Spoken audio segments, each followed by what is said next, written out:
আপনাদের বেশি সময় নেব না। আমরা সিপিআইএম এর পার্টির পক্ষ থেকে আসছি। আমাদের কমরেডরা আপনাদের হাতে কিছু লিফলেট দেবে, আপনারা সেগুলো পড়ে দেখবেন। আপনারা প্রত্যেকেই হয়তো অবগত রয়েছেন, আবার কেউ কেউ হয়তো জানেন না। আগামী 29 তারিখ, এই 29শে নভেম্বর কুচবিহারের তুফানগঞ্জ থেকে দক্ষিণবঙ্গের কামারহাটি পর্যন্ত আমাদের সিপিআইএম রাজ্য কমিটির পক্ষ থেকে বাংলা বাঁচাও যাত্রা।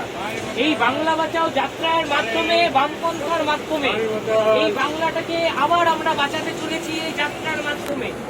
আপনারা প্রত্যেকেই জানেন এই মুহূর্তে বাংলার অবস্থা কি। আপনারা জানেন ছাত্রদের স্কুল ছুট হয়ে যাচ্ছে, ছাত্রদের স্কুলে পড়ার ফিসটা বেড়ে যাচ্ছে, বেকার যুবকদের হাতে কাজ নেই, মহিলারা রাস্তায় ধর্ষণ হচ্ছে, রাস্তায় রাত্রিবেলা মহিলারা বেরোতে পারেন না।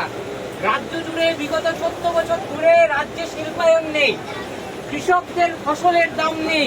এই মুহূর্তে দাঁড়িয়ে আমরা ভারতের কমিউনিস্ট পার্টি, মার্ক্সবাদী সিপিএম, বামপন্থার মাধ্যমে আবারও যেভাবে 1977 সালে বামপন্থীরা এসে এই বাংলাকে বাঁচিয়েছিল, সেভাবেও এবারও আমরা বাংলাকে আবার বাঁচাবো।